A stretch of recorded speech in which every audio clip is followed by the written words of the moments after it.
Hi, this is JP Morgan. Today on Slanted Lens, we're going to take a look at tripods, a complete look at tripods, the pros, the cons, and the criteria, especially that I use when I'm going to buy a new tripod. So let's get started and let's take a look at them. Last year at PhotoPlus, I bumped into the folks at FotoPro, and I was very interested in their booth and the tripods they had because I was looking for a really good lightweight gimbal. I love their gimbal tripods, but then they got me looking at some of their other tripods. There are some solutions here that I found fit my criteria for what I'm looking for when I buy a tripod. So let's look at the reasons we carry a tripod. Number one is we shoot a lot of times in low light. So you got to put your camera on a tripod because your shutter is going to be longer than a 60th of a second. That's one of the main reasons that you use a tripod. You need to be able to shoot in low light. It also allows you to shoot HDRs or pixel shifting when you're going to shoot several different exposures at the same setup. You have to be on a tripod to be able to do that. It allows you to pan and do panoramic views so you can piece them together more easily. So a lot of these will have markings on it that allow you to set and move and shoot and set and move and shoot. Tripods are also great if you're doing macro photography. Your ability to get in tight on something, you move too much when you're not on a tripod. This allows you to get in tight, frame up on your macro subject, and not have yourself going in and out of focus. It's much easier to focus and to work when you're on a tripod. Also, if you're doing running water, a lot of landscape stuff needs to be on a tripod because you're watching the sun go down and you want to be able to shoot into that late light, which means your shutter is going to get longer and longer to be able to give you that blurring water, to give you that late light as you're tracking the light as it goes down. So you got to have a tripod to do that. Another great reason for a tripod is it allows you to frame your subject matter, and then if I need to go talk to the client, I can come right back and I'm framed. If I have to hand my camera off, I've got to reframe, things change. It just makes sure you can frame your image and be able to come back to it if you go to check on things, look at your client, talk to your client. It's just an easy way to work. It also gives you really great smooth video. Now, handheld looking video is very much in these days as you handhold, but this just gives you a very smooth pan, and it just makes it much easier to get a beautiful smooth pan. So having a tripod gives you much more stable video. So what are the cons of a tripod? The cons are pretty obvious. They are bulky, you've got to carry them, they can be heavy, they can be a little expensive. It's just another piece of equipment you've got to take with you when you're on location. But in my mind, the cons are so insignificant compared to the pros of having a tripod that there's no reason to allow yourself to dwell on, well, it's going to be too hard to carry with me. This brings me to how I choose a tripod. Because some of the things that I really look for in a tripod help me to work faster and make it more convenient so that it's not such a drag to have a tripod. So let's take a look at the things that I look for when I choose a tripod. Number one thing I look for in a tripod is I want them to be lightweight. So I buy carbon fiber most of the time. And people say, well, they're so expensive. I'm going, you know what, tripod is like a piece of equipment, that, you know, a lens or something you're going to use for a long time. There's no reason to buy a new tripod every 2 years. You should be able to use a tripod for years. I have tripods here that I've used for 30 years. So I want a tripod that's going to last a long time. I'm going to spend the money necessary to give myself a very lightweight platform. In that lightweight platform, I do not like 4 leg pieces. The reason I don't like 4 is my hand is just not big enough to loosen all 4 of them at once. I can do 3. So I always look for 3. I want 3 because I can loosen and I can tighten all 3 at one time. People have different feelings about twist locks versus a lever. I like the twist locks. I just know counterclock, tight, clock, and I've done it for so many years, it's just gotten to be second nature. I also love a column. The reason I like a column, and even though people will say, well, they're not stable, they're not steady, is if I'm in a situation and I want to make a quick little adjustment, if I just want to come up a little bit and make it like on a macro shot, get up a little higher, come down a little bit lower, come up, it just gives me quick adjustments that I can just quickly go, shoot. Makes it really fast to be able to use. That's super important to me, that just those quick little adjustments. Number 3 is height. I don't want to stand down here all day. If I'm shooting moonrise over Half Dome, it's 100 miles over there. Okay, maybe not 100 miles over there, but it's a long ways over there. And I'm going to want to stand in a comfortable way and get this up to where I can shoot and not have to worry about it. So I want a tripod that's going to go up at least to my eye level, and slightly above is even better. It also has to carry my heaviest camera with a lens. So if my heaviest camera with a lens is 8 or 9 pounds or 10 pounds, then this has got to hold at least twice that. And so this will hold up to 26 pounds. That's a really heavy camera and lens. You know, 13 pounds is a pretty heavy setup. this is FotoPro's travel tripod, the Go Max, which really gives you that small travel shape and size. It gives you the ability to hold 26 pounds, and it's got a great ball head on it. The reason I love this ball head on this tripod is that you find a tension point, and you give it a tension point that now allows you, depending on the weight of your camera, to not have to mess with it.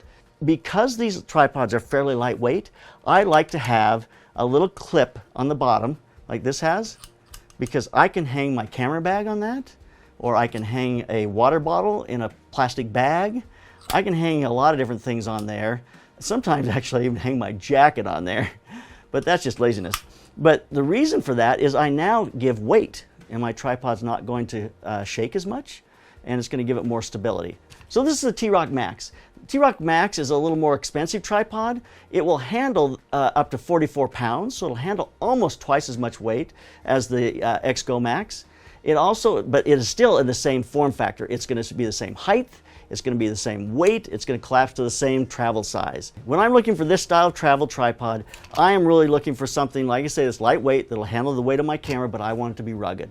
I don't want to have to baby this thing. I don't have to pretend like it's, you know, a fine lens that I can't bump around. I want to be able to throw it in the car and be able to use it. And these are that kind of rugged. And that's a ruggability, if that's a term. Being super rugged is very important to me. Now, saying that, I'm not going to abuse it, but I think it's just important that it's rugged. You can travel with it. The last thing, I will not buy a tripod if it's not Arca Swiss. I absolutely will not buy a tripod that has a ball head or uses a head or uses some proprietary plate that the manufacturer makes. It is just absolutely incompatible with everything that I own.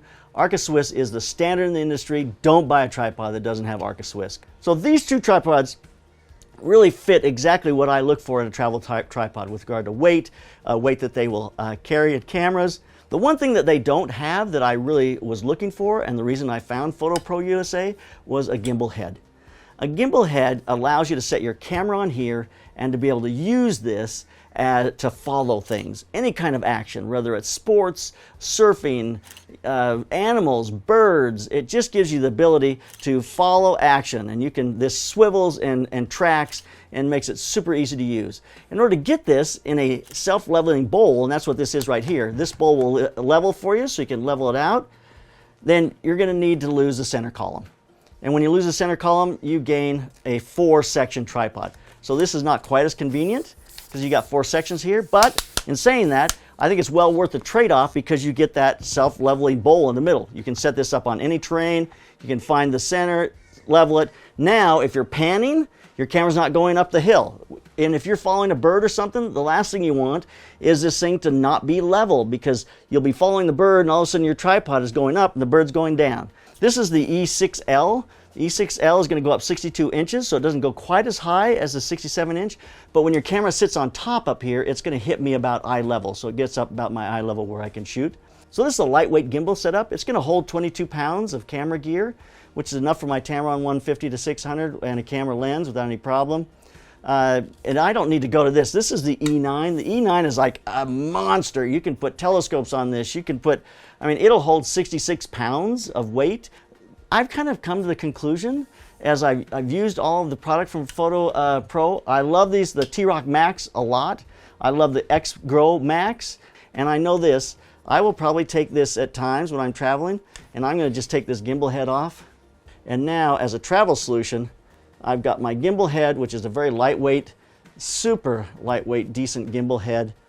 And I carry my ball head with me. This is a fabulous travel setup. The FotoPro gimbal head is really interesting to me because if the camera, you've got a long lens on the end of it, all you have to do is pop this right here, and this drops back, and it shifts that weight back to you and helps you to center the weight of the camera just a little easier. Now I've got complete control of moving this back and forth on the plate, but I also have control of being able to hit this button here. I can either stand that up or I can move it forward, and I can level the weight out a lot easier using that button. It's a quick adjustment I've not seen on the other gimbal that I've got. So I hope you enjoyed this. I hope it gave you some perspective about tripods. I want you to understand the things you need to look for when you're choosing a tripod. Put in the comments down below other questions you have with regards to what you're going to pick and why you should choose it or what you might want to use. And give me some questions like, well, I'm going to shoot this. What's the best tripod? It's probably going to come down to one of these because unless there's something very, very specific, like you need to get super low or super high, it's going to fall in the category of one of these. But certainly leave some comments below. We'd love to hear from you. Subscribe to us here on the Slanted Lens so we can have you a part of everything that we do. Ring that bell so you know when we have new lessons coming out. So keep those cameras rolling and keep on clicking. My SKB 2011 case is perfect for all my Sony gear. Let's pack it up. Sony A7 RIII and a tilted cage, Tamron 28-75, Tamron 35mm, Tamron 70-28, Tamron 24mm, 2 Allen wrenches, Arca switch plate, and an emery board, Tamron 28mm and a shade, polarizer and step-down ring, Metabrones adapter, extra body and lens caps, Sony battery charger, syrup variable ND filter and cleaning cloth, K2M Sony audio adapter, tilt to follow focus rig, batteries in a Shutter Brands case, nuts and bolts, headlamp, one photo plate.